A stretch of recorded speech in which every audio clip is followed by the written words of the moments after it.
Hey everyone, welcome to Tranquil Strength. Does your life ever feel loud? I mean, not just the noise from traffic or the constant ping of notifications, but loud inside? That constant buzz of anxiety. The pressure to do more. Be more. Achieve more. We're running a race, but most days, we're not even sure why we're running, or where the finish line is. We try everything. We hustle. We grind. We meditate with an app for 5 minutes. We read self-help books. And yet, that deep, lasting sense of peace, that tranquil strength, it feels just out of reach. What if I told you that 2.500 years ago, someone else felt the same way? This isn't just history, it's a roadmap. We're going to talk about Siddhartha Gautama, a man who became known as the Buddha. But let's forget the statues for a second. Let's talk about the man. He was a prince, born into incredible wealth and privilege in Nepal around 566 BC. He had everything you could possibly desire: fame, wealth, comfort. He was shielded from all of life's harsh realities. But he wasn't happy. He felt empty. At 29 years old, he left his palace and for the first time, he saw real suffering, poverty, sickness, and death, and it shattered him. He realized that no amount of comfort could shield him from these truths. So, he did the unthinkable. He left it all behind. He walked away from his palace, his title, and his family to find one thing: the meaning of all this suffering.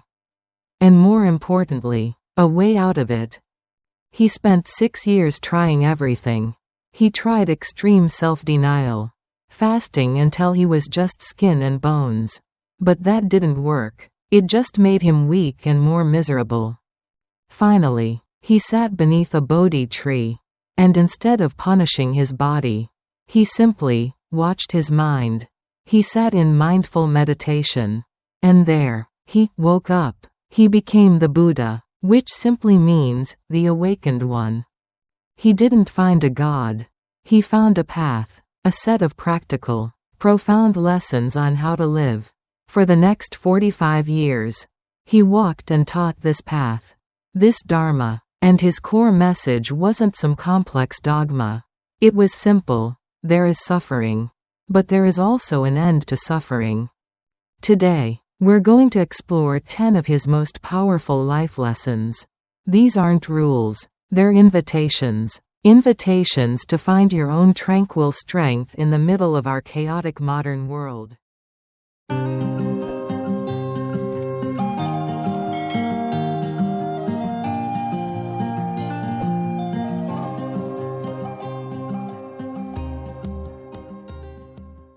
Lesson 1.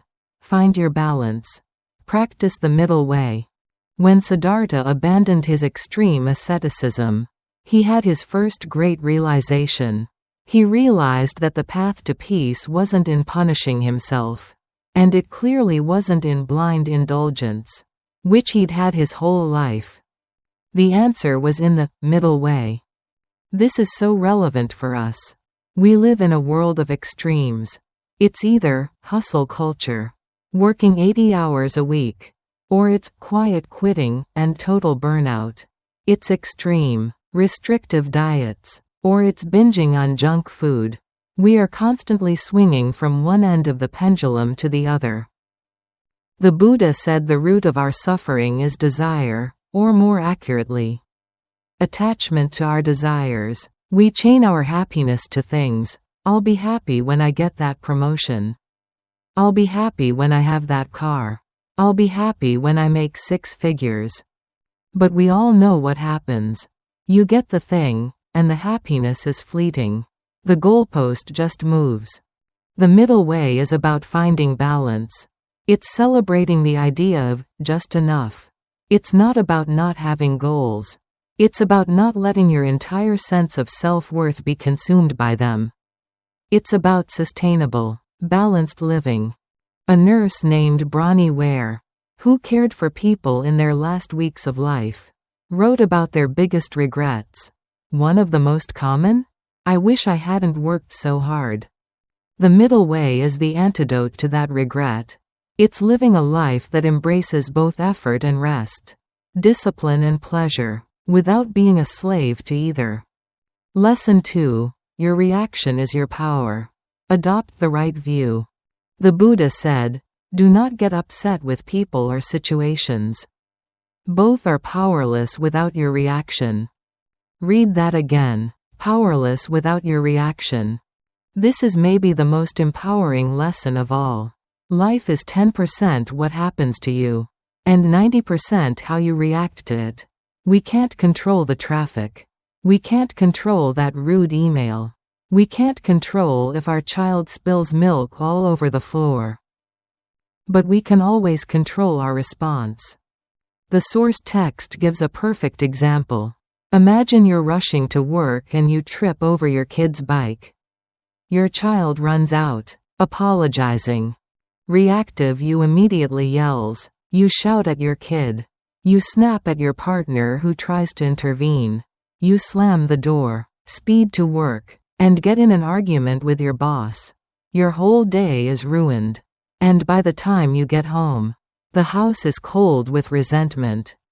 Now, imagine proactive you. You trip. You feel that hot flash of anger.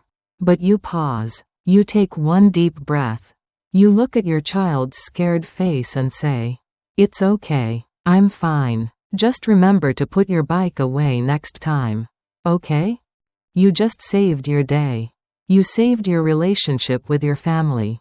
You saved your productivity at work. That's the right view. It's understanding that between the event and your reaction, there is a space, and in that space lies your power, your growth, and your peace. That space is your tranquil strength. Lesson 3.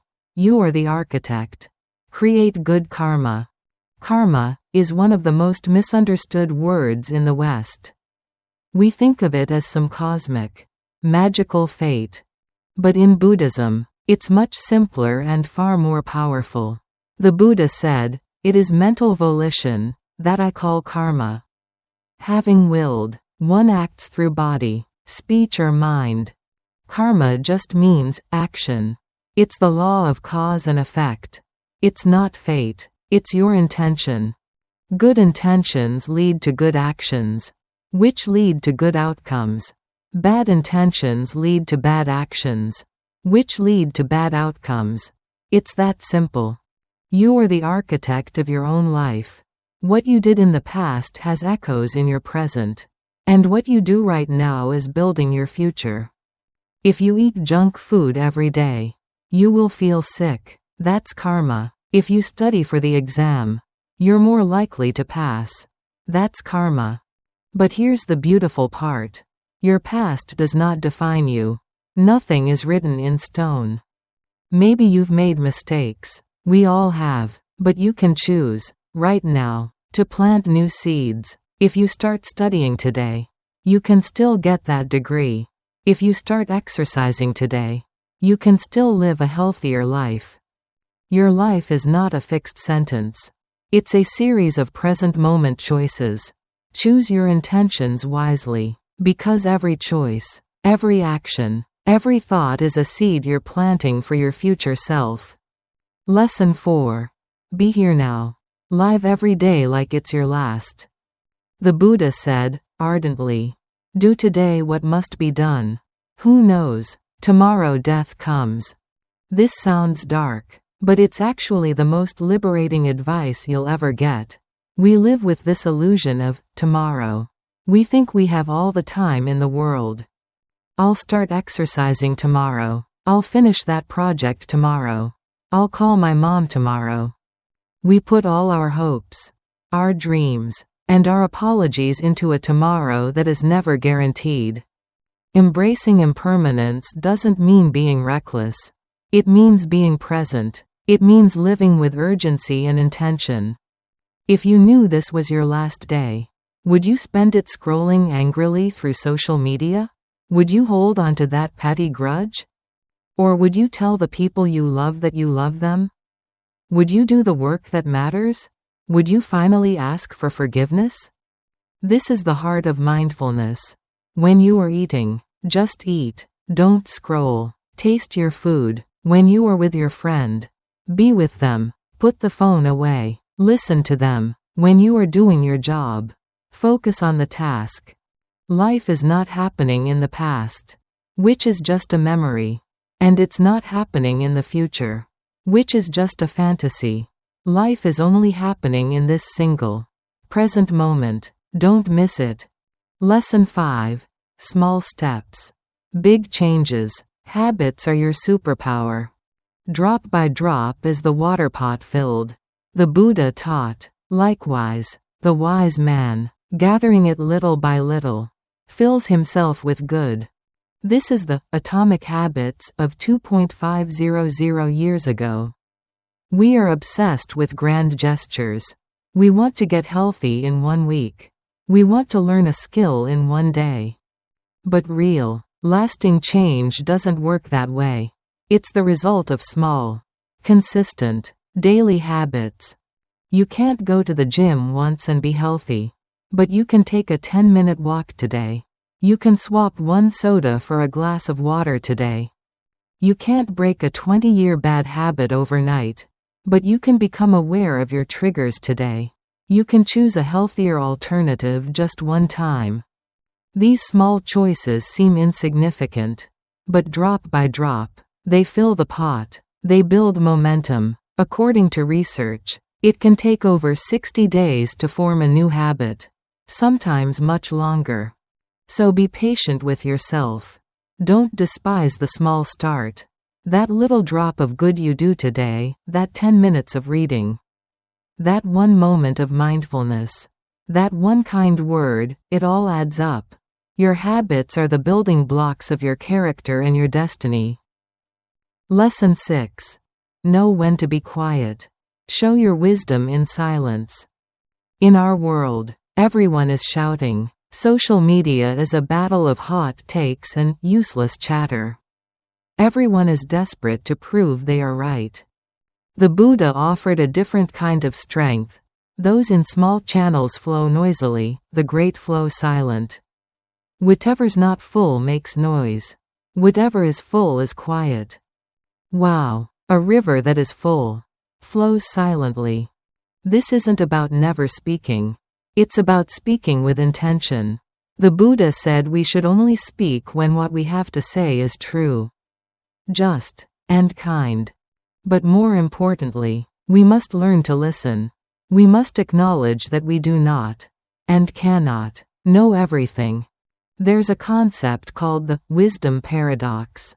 The more you learn, the more you realize how little you actually know. As Einstein said, the more you learn, the more you are exposed to what you don't know. A little knowledge is dangerous. It makes us arrogant. It makes us dismiss other people. True wisdom is humble. It's curious. It listens more than it speaks. It seeks to understand, not just to be right. In a world that can't stop talking, your tranquil, silent presence can be the most powerful voice in the room. Lesson 7. Choose compassion. It's how you break the cycle. This might be the hardest lesson of all. The Buddha said, hatred is never appeased by hatred in this world. By non-hatred alone is hatred appeased. When someone hurts you, insults you, or attacks you, our first instinct is to hit back. We want revenge. We want justice. But the Buddha reminds us that this only continues the cycle. You punch back. They punch back harder. You insult them. They come back worse. Nothing is solved. More wounds are created. Choosing non-hatred, or compassion, is not weakness. It's not about letting people walk all over you. It's an act of profound strength. It's understanding that the person hurting you is almost certainly in pain themselves. As the saying goes, hurt people hurt people. This doesn't mean you have to be their friend. It doesn't mean you tolerate abuse. You can still set boundaries. You can still walk away. You can still seek help from authorities if you are threatened. But internally, you can choose not to let their hatred become your hatred. You can choose to protect your own peace. Compassion isn't a gift you give the other person. It's a gift you give yourself. It's the only way to break the cycle of violence and find your own freedom. Lesson 8. Choose your circle wisely. Quality over quantity. The Buddha placed incredible importance on this. He said, admirable friendship, admirable companionship, is actually the whole of the holy life. The whole life. Think about that. We are not solitary creatures. The people we surround ourselves with will shape us, whether we like it or not. We all know people who drain us. The evil companions, who encourage our worst habits, who thrive on gossip and negativity, who are only around when things are good. And then, there are the others, the admirable friends, the ones who challenge you to be better, the ones who lead you toward virtue and good habits, the ones who aren't afraid to call you out, but who do it with love, the ones who are still there when you're at your lowest. Life is too short to spend with people who are not good for your soul. It is better to walk alone than to walk with a crowd going in the wrong direction. Choose your friends for quality, not quantity. Find the people who nurture your tranquil strength, and be that person for them in return. Lesson 9. Give freely. Generosity is the path to happiness. Thousands of candles can be lit from a single candle, the Buddha said. And the life of the candle will not be shortened. Happiness never decreases by being shared. We are often taught to hoard our time, our money, our energy, but the Buddha taught that generosity is a cornerstone of a happy life. There's a ripple effect of kindness. When you smile at a stranger, they might be kinder to their coworker. When you let someone merge in traffic, they might let someone else merge later. Your one small act of kindness can multiply in ways you will never see. But here is a crucial part of this lesson, one that many of us forget: you cannot give what you do not have. This is the antidote to burnout. You cannot pour from an empty cup. Generosity must start with being generous to yourself. You must take care of yourself. You must give yourself time to rest, to meditate, to eat well. This isn't selfish, it's essential. Taking care of yourself is what fills your candle so that you have light to share with others. True generosity is an overflow of your own well-being. Lesson 10. You have the power. Be your own light. This brings us to the final, and most important, lesson.